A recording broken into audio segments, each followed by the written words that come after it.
Hear this now. I will always come for you. But how can you be sure? This is true love. Think this happens every day? Fairy tales are renowned for having happy endings and simple themes. Good triumphs over evil, hard work is more valuable than magic, and true love is the most powerful force in the world. Like most art, it is meant to imitate life and invite reflection on the real world. But more often than not, it's the reverse. Life imitating art. So what could we deduce about a movie that uses the real world as a framing device? On the most surface level, we know this movie for being about the true romantic love between Wesley and Buttercup.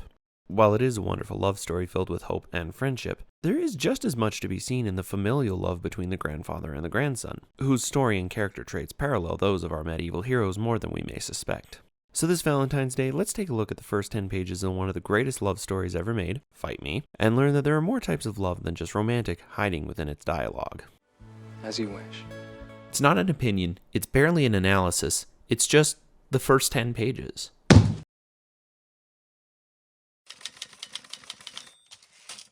A grandfather visits his sick grandson and offers to read him a special story about a woman named Buttercup and her true love, Wesley. When he is seemingly killed by the dread pirate Roberts, Buttercup falls into a deep depression and is subsequently forced to be betrothed to Humperdinck, Prince of Florin. She is kidnapped by Vizzini, who has been hired by Humperdinck to start a war between Florin and neighboring country Guilder. His assistants, Inigo and Fezzik, have misgivings, but go along with it because they need the work. On the seas, they're tracked by a lone ship in the darkness. They reach the Cliffs of Insanity and ascend them, pursued by the ship's captain, revealed later to be the dread pirate Roberts. Upon reaching the top, Vizzini and Fezzik take Buttercup ahead, while Inigo stays to fight. He reveals to Roberts that he's been looking for a six-fingered man who killed his father, later revealed to be Count Rugen, Humperdinck's royal counsel. After revealing his backstory, Inigo and Roberts have an epic sword fight, which results in Roberts winning and continuing his pursuit. Fezzik is set to stop him and offers a fair fight that's more sportsmanlike. The giant is bested, and Roberts continues on. He meets up with Vizzini, and bests him in a battle of wits, rescuing Buttercup. Meanwhile, Prince Humperdinck is hot on their trail. Roberts reveals himself to be Wesley, and that he's come to save Buttercup from her marriage. They venture through the fire swamp, overcoming its challenges, such as the ROUSs, rodents of unusual size, one of which injures Wesley during a tussle. On the other side of the forest, Humperdinck corners them, and Buttercup offers herself up so that Wesley will be spared. Wesley is thrown into the pit of despair, where he is to be tortured. After a harrowing dream, Buttercup declares that she would rather die than marry anyone but Wesley. Humperdinck tricks her into believing that he will send for him, but instead tortures him into being mostly dead. Meanwhile, Fezzik finds a drunk Inigo in a village near the castle, and nurses him back to health, revealing Rugen's existence. The day of the wedding arrives, and the pair search for Wesley, feeling that he's the only one who can plan the onslaught on the castle. They eventually find him and bring him to an alchemist, who agrees to help them on the condition that Humperdinck is utterly humiliated. As the wedding takes place, Wesley is revived and the trio spook the garrison that blocks the entrance to the castle. Humperdinck rushes through the wedding and has Buttercup escorted to the honeymoon suite. Inigo finds Rugen and kills him, nearly dying in the process. Wesley manages to meet Buttercup in the honeymoon suite, where they're confronted by Humperdinck. After a bluff where Wesley threatens to leave him humiliated, the couple, as well as Inigo and Fezzik, ride off into the sunrise. Back in the real world, the grandfather finishes reading the book to his grandson, and they both express their own familial love for each other. The first image we get is of a video game screen, with a child coughing over top. The implication is that the child is sick. We widen to reveal the grandson, who I'm just going to call Fred for convenience, described as pale, one sick cookie. Though we can't really glean much from this introduction, it actually does play a part in the narrative, but we'll get to that in a little bit. As a side note, the game that Fred is playing is baseball, which coined the infamous phrase, 3 strikes and you're out. Later, during the duel between Wesley and Inigo, the former twice disarms the latter and the fight continues. It is on the third time that Wesley disarms him that Inigo finally admits defeat. 3 strikes, and you're out. We widen again to get a glimpse of Fred's room, which is described as gray, monochromatic, and mildly high-tech present. This is an interesting way to describe the framing device of the modern world, as a contrast and thus stand apart from the rest of the movie, which is set in medieval times. The script will later describe the medieval times as being more vibrant. Fred's mother enters the room, fluffs his pillow, and kisses him. She expresses worry for her son and his illness. This movie is famous for being one of the greatest love stories ever made, so it's interesting to me that the first instance we see of love in this movie isn't romantic, it's familial. In truth, I think the heart of the movie, the real story as it were, is actually about Fred and his grandfather, who I'm going to call Peter for convenience. The conflict is made clear by 3 lines. Grandfather's here. Mom, can't you tell me I'm sick? You're sick. That's why he's here. As much as this movie is about Wesley and Buttercup, it's also about the strained relationship between Fred and Peter. Fred either doesn't like his grandfather or finds him exhausting, and Peter is trying to reconnect with him. More on that later. Furthermore, ask yourself this: whose ideologies are actually in conflict throughout the film? Wesley and Buttercup have differences, sure, and there is Humperdinck and Count Rugen, but this is a fairy tale, mostly good triumphs over evil and true love kind of things. But Fred and Peter, they talk about things like fairness, love, and life. Fred's argument comes from assurance but innocence. Though he's certain about the way things are, he doesn't really understand that things aren't black and white. By contrast, Peter has much more experience and has more flexibility in his philosophy. While the story is being read to Fred, more and more of the morals will begin to change his way of thinking. Peter's influence over Fred parallels that of Wesley's influence over Buttercup. Life is pain, Highness. Anyone who says differently is selling something. Well, who says life is fair? Where is that written? So remember when I said that I would come back to Fred looking sickly? This pays off on this page by being a contrast to Peter, who's introduced with bright eyes. Despite being much older, Peter exudes more energy than the currently ailing Fred. While this does contrast their characters visually, we've also been given an insight into Fred's character. He's a bit of a cynic. Thus, the contrast created allows us to infer that Peter is more of a believer. This will directly parallel Wesley and Buttercup's relationship later in the film, where she is constantly filled with doubt, but he is always upbeat and inspired. Peter immediately pinches Fred's cheek, an act which contributes to Fred's dislike of his grandfather. Don't pinch my cheek. I hate that. After Fred shoots his mother an "I told you so" look, she leaves the two of them alone. Peter says he's brought Fred a special present. A book? Fred's relatable reaction is less than appreciative, but Peter explains why he thinks it's special. Peter's father had read it to him, and he read it to his son, Fred's father. Generations of father reading this book to their son is a family tradition, so it holds some significance to Peter. If this book has been uniting them for that long, it stands to reason that Peter seeks to restore his relationship with his grandson. After Fred inquires about there being sports in the book, Peter lights up and tells him all about it. In fewer than 15 words, Peter pretty much tells us everything that happens in the film. Fencing, fighting, torture, revenge, giants, monsters, chases, escapes, true love, miracles. I've always loved this kind of telegraph foreshadowing in films. Fred decides to humor his grandfather, saying he'll try to stay awake. As Peter begins to read the book, we fade to the medieval and fictional country of Florin, where a woman named Buttercup lives on a farm. Peter starts describing her as the novel does, and this is an interesting point to bring up. One of the key differences between novels and films is that novels can use as many words as are needed to clarify a character's emotions or motivations. This can help the reader visualize what the character is going through to make a connection with them. Film is a more visual medium, and unnecessary exposition can slow it down and bore the audience. I do not suppose you could have sped things up. In fact, many critics and writers tend to decry the practice of using narration or voiceover as exposition unless it's imperative to the plot. Inconceivable! However, since in-universe this is literally a book being read to Fred, and therefore the audience, the narration has a purpose and doesn't feel as intrusive. It helps us understand Buttercup's character quickly so we can get on with the story, and everything talked about in the 15 words at the top of the page. After a brief physical description of Buttercup, we come to the first utterance of the most iconic line in the film. As you wish, as you wish, as you wish. As you wish. As you wish. Inconceivable! While we know that this is meant to be Wesley declaring his love for Buttercup, probably harkening back to the idea of doing anything for your significant other to make them happy, there are a couple of other things going on here. First, since Wesley doesn't outright say "I love you" immediately, we have to be told what he means by Peter. This is actually a recurring thing throughout the script, as neither Wesley nor Buttercup outright say "I love you" to one another. Don't fret, they do still call each other their true loves, and the whole movie is basically them fighting to be together. But these three words are not said by these two characters at all. In fact, no one in the script says "I love you." The only utterance of it in the script is by Peter, but that's only when he's clarifying what "as you wish" means. Which brings me to, second, this establishes that the movie is going to be about love and the things that we do for it. We get a variety of different types of love during the film. Inigo is on a quest for revenge because of the love he had for his father. Fezzik is constantly helping and looking out for Inigo because he cares for his friend. And crazy as it may seem, Humperdinck only does things that make him happy or inflate his ego, and he's constantly talking about how awesome he is, oddly promoting self-love. Third, it sets up the final line of dialogue in the movie and gives us the conclusion of both Fred and Peter's story. Therefore, having as you wish be the mantra for love and the things we do for it, setting it up here with a character in a novel, and this early, allows us to understand the significance of it when Peter says it at the end of the film. After Buttercup realized what Wesley was saying at the end of page 4, Peter tells us that it takes a while for her to realize that she loves him back. If we hold true to the parallel between Buttercup and Wesley, and Fred and Peter, this subtly foreshadows that Fred will grow to care for his grandfather by the end of the film. Fred is, at first, reluctant to even see him, but at the end, he asks Peter to come and read him the story again. Then we come to the first big kiss of the movie, to which Fred objects, asking if he's being tricked.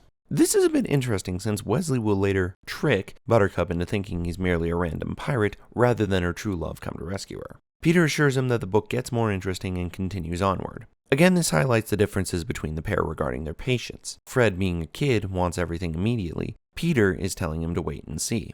Wesley waited for Buttercup to accept his own feelings, and it's Buttercup who's constantly doubting everything later on in the film, while Wesley is reassuring her that things will get better. It just takes time, patience, and belief. We'll never survive. Nonsense. You're only saying that because no one ever has. It's revealed that Wesley is leaving to go seek his fortune across the sea. While Buttercup is understandably heartbroken, he reassures her that, "I will always come for you." Seeing as how Buttercup will be captured later on, and forced to marry a man she doesn't love, Wesley does indeed come back to rescue her. To further state his commitment, he says, "This is true love. You think this happens every day?" This is the theme of the movie, belief.